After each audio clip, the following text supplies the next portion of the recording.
देखिए, इंसानी हड्डियों, पसलियों और बोन्स का एक ज़ख़ीरा पड़ा हुआ है।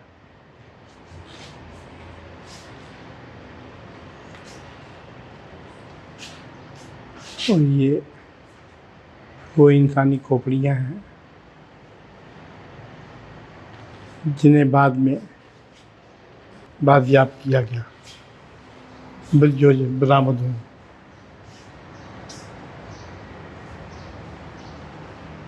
ये वो तमाम चीज़ें जो उस दरमियान, ये वो मशीनें थी जिन पर ज़बरदस्ती काम कराए जाते थे।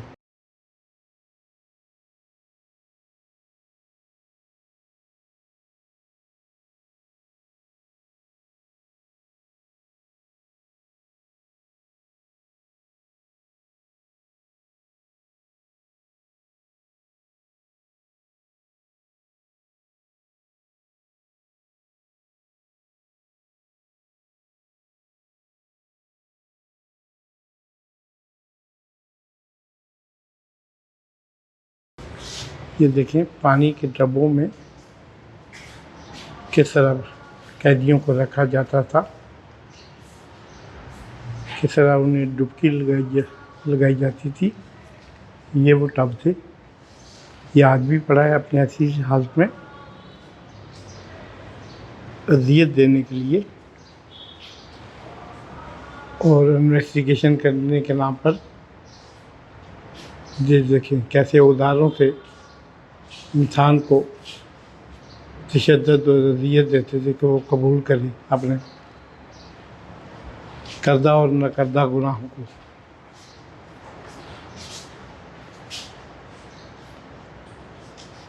ये नाखून खींचने का अलमनाक तस्वीर, ये कैदी पे पानी डालना,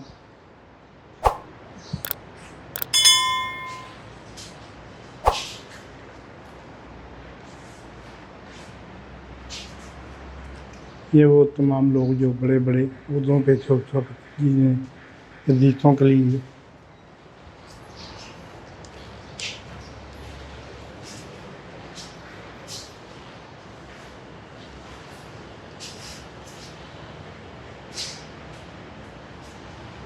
ये वो अज़ियत रसानी के जो औज़ार थे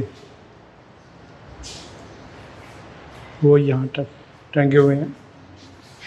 इनसे अज़ियतें दी जाती थी। ये शिकंजे थे जिन्हें कसा जाता था। ये बेड़ियाँ थीं।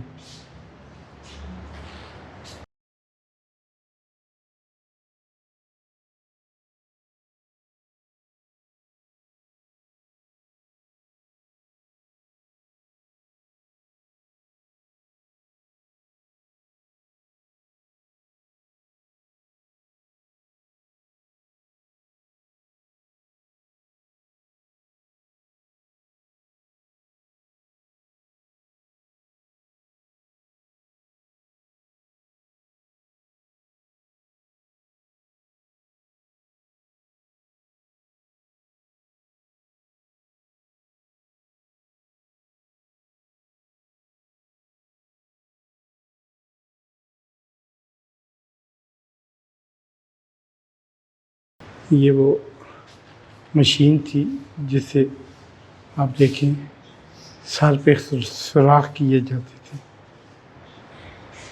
कुर्सी पे बिठा के। ख़वातीन और हज़रात, मुझे ये सब दिखाना इसलिए है कि मैं एक तारीख़ का तालिब इल्म हूँ। उस तारीख़ के पीछे भागता हूँ। तारीख़ के सफ़ों से, तारीख़ के औराक से मैं चीज़ें ढूँढता हूँ। मुझे शौक़ है लिखने पढ़ने का। तो जिस बात का ये वाज़ह सबूत है कि मैं पिछले 20 साल से ज़ायद अर्सा से नवाए वक्त लाहौर में रेगुलर कॉलमिस्ट हूँ और 25 से ज़्यादा बुक्स लिखी हैं। लेकिन मुझे ये इसलिए भी दिखाना है, एक तो आने वाली कुतुब के लिए ये रिसर्च टूर होते हैं। इनसे आप सीखते हैं, इनसे आप तारीख़ के झरोकों से जानते हैं।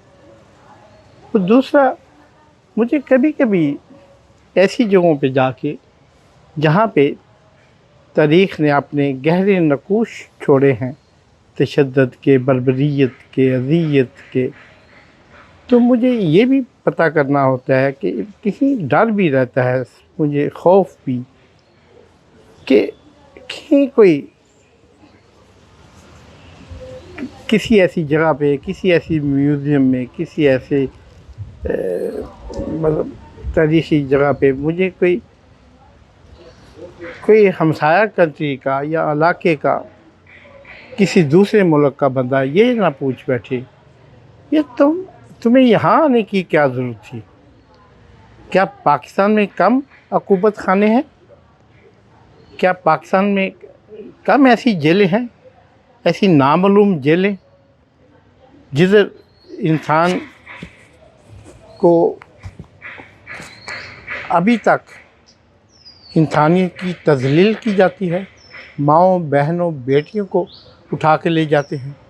आज बलूचिस्तान में चले मान लेते हैं कुछ लोग अपनी सियासत चमकाने के लिए, आप मारूख बलोच और दूसरे तीसरे लोगों को या किसी को भी आप, चलो आप ये भी कह लो हामिद मीर भी अपनी सियासत चमकाने के लिए ये करता है, या सहावत चमकाने के लिए करता है, या आसमा जंगीर मरहुमा थी वो भी इसलिए करती थी, या मंजूर पश्तीन जो आपका खुद अपना तराशा हुआ हीरा है वो भी इसी तरह करता है, या दीगर लोग। लेकिन क्या ये हकीकत नहीं कि आज भी सरेआम और तवातर से, ये नहीं कि 1 दिन 2 दिन 3 दिन 4 दिन 5 दिन 5 दफ़ा का वाक़या है, बल्कि पूरे तवातर से आज भी पाकिस्तान के तूल और अर्ज़ में 77 की तरह, फिर उससे पहले 60s में जिस तरह अयूब खान के दौर में मादर मिल्लत के साथ हुआ, और बहुत से सियासतदानों पे मुस्तकिल एपेडो के नाम पे पाबंदियाँ लगा दी गई, जो उनसे जानवर ना हो सके। ये मतलब फिर उसके बाद इतना लंबा उसने 11 साल तकरीबन हुकूमत की कि वो लोग मर चुके थे जब वो अयूब खान फारूक हुआ। यही हाल आप आज इमरान खान के साथ कर रहे हैं। वो भी किसी दिन 72-3 का हो गया है। इंसानी ज़िंदगी का तो 10 साल की उम्र में एतबार नहीं, तो वो तो फिर पाकिस्तानी स्टैंडर्ड लाइफ पूरी कर चुका है। तो खैर, ज़िंदगी देने वाला तो मेरा रब है। अगर उसने कुछ लोगों को मूसा अलैहिस्सलाम की तरह भेजा नजात के लिए, और कुछ को ईसा अलैहिस्सलाम की तरह भेजा अपनी कौमों के लिए फांसी पर लटकने के लिए, जुल्फ़िकार भुट्टो जैसे लोग, तो वो भेजता रहता है, वो अपने बंदे भेजता रहता है। मैं इमरान खान का फ़ैन नहीं हूँ। मैं आज फिर आपको बता दूँ, इस सफ़र के दौरान मैं उसका फ़ैन नहीं हूँ। मेरा तल्लुक़ पीपल पार्टी से था। बेनज़ीर भुट्टो शहीद का फॉलोअर था, उनका साथी था, उनका स्पेशल एनवाई मुकर्रर हुआ। और लेकिन आज अपनी सियासी पार्टी है, लेकिन फिर भी क्या इमरान खान के साथ ये ज़्यादतियाँ जायज़ है? क्या कोई मेरी तरह और बहुत से सालों बाद निकलेगा कोई लड़का, कोई बंदा, कोई आने वाली नस्ल में से, वो आज ये मेरी तरह फिर बातें कर रहा होगा? ऐसा क्यों है यार, ज़रा सोचिए। तो आइए देखते हैं, बहुत ज़्यादा बात सियासत पे नहीं करते, कहीं उठा ना लिए जाए। ये देखें जी, ये जेल के खसूसी सेल थे उस हुकूमत खाने के, जिसे तारों से बाहर से भी बंद कर दिया गया था। अंदर तो कमरे थे ही अदियत खाने, लेकिन ये देखें, ये खसूसी जैसे कहते हैं सख्त हिफाजती जेल थी ये। तो इसका ये वही था जो जैसे हिफाजती सेल होते हैं पटियाला में भी हैं और दूसरी जेलों में भी।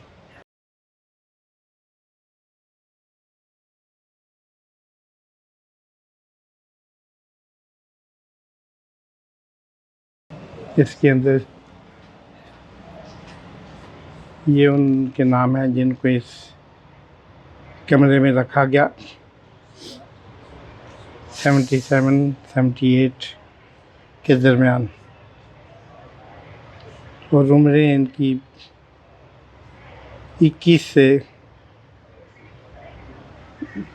57 साल, बाकी की 35-30 तक एज है।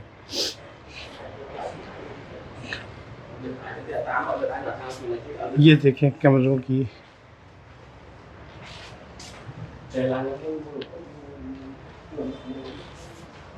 ये इसके अंदर वो इस छोटे से कमरे में जो बमुश्किल 3-3.5 फुट चौड़ा और 6 फुट लंबा है।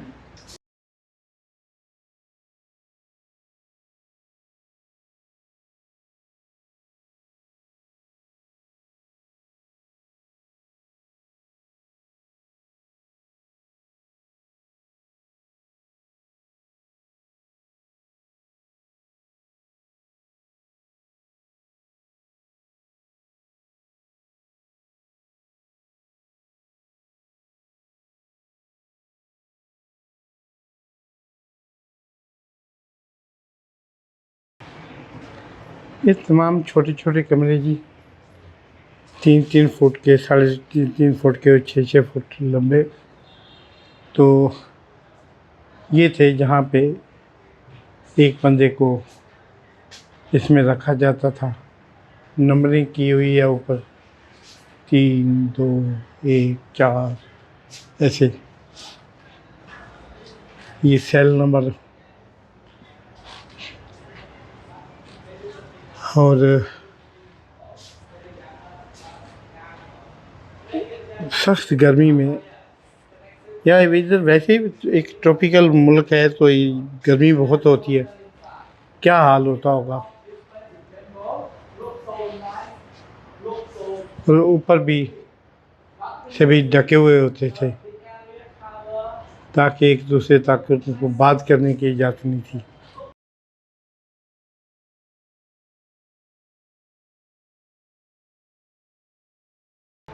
ऐसे ही प्रिजनर का नाम होता था और उसका वो मर्द है, औरत है और कब तक रखा गया, ये उसका सारा डिटेल होती थी। तो ये उसको अंदर भी वो आज़ाद नहीं होता था। ये देखें, ये जंजीरें ज़मीन के साथ जो उसके पाँव में या हाथों में, गले में लटकी होती थी।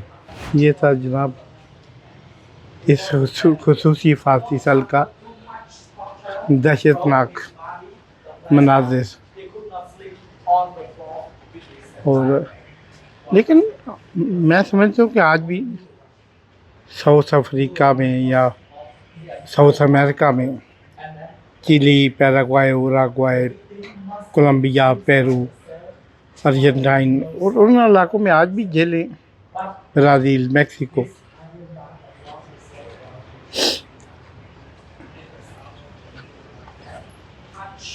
ऐसे हुकूमत खानों से भरी हुई हैं। और आज भी बोगोटा में, कोलंबिया में और इन सारी जगहों पे ज़िंदा हुकूमत खाने हैं। ये तो एक तरीक़ का हिस्सा बन गया ना। तो वो आज भी हैं। ये एक कंपोजिशन रजीम की जो अपने आप को डेमोक्रेटिक कहलाते थे, तो उनके दौर के।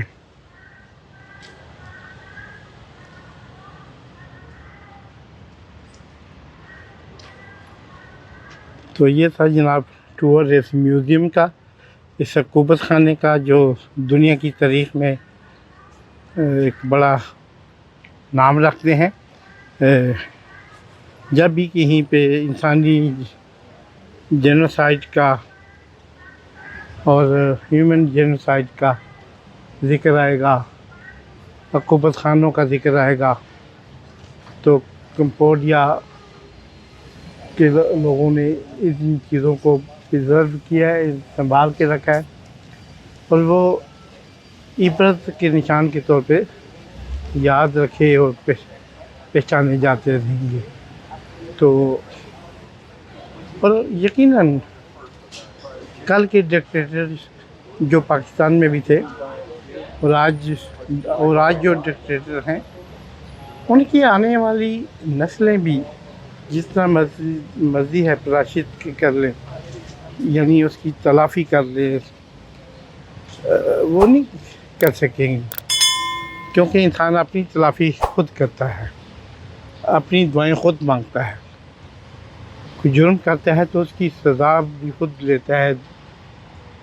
तो कोई दूसरा, उसका बेटा बेटी, उसको सवाब पहुँचा सकते हैं, लेकिन तारीख़ में से ऐसे नामों को ख़त्म कैसे किया जा सकता है, जैसे ज़ियाउल हक़ साहब ने किया, जैसे याह्या ने किया, जैसे मुशर्रफ साहब के दौर में भी काफ़ी कुछ हुआ, लेकिन शायद वो इस कदर अज़ियतनाक नहीं था जो आज है। अनफॉर्चुनेटली हमने वो दौर भी देखा, हमने ये दौर भी देखा, हमने ज़िया वाला दौर भी देखा, मुशर्रफ, ज़िया और मौजूदा दौर, जहाँ मार्शल लॉ नहीं है मगर फिर भी मार्शल लॉ है। तो आप देख लें, ये वो कब्रें हैं, ये कब्रें हमेशा निशान छोड़ती हैं। ये इमारत, ये 3-3 मंजिला बिल्डिंग, 3 तरफ लंबी चौड़ी जेल, अक़ूबत खाने आज भी ज़िंदा है उनके नामों के साथ। तो दुआ या बद्दुआ तो फिर जीवन भर मिलती रहेगी। तो हमने ये टूर कंप्लीट किया जी, इसका म्यूज़ियम का, अक़ूबत खाने का टूर। तो ये टूर आपकी खिदमत में मतलूब रैच ऑफिशियल यूट्यूब चैनल की तरफ से पेश किया गया।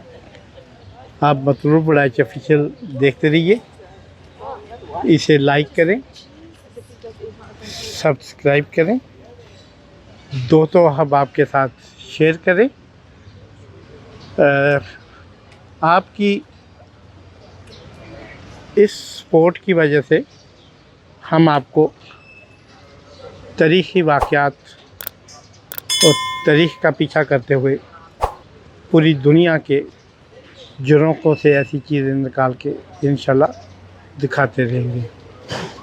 आपकी बहुत सी दुआओं, चाहतों, मोहब्बतों के साथ मतलूब रैच को इजाज़त दीजिए किसी नए एपिसोड के लिए।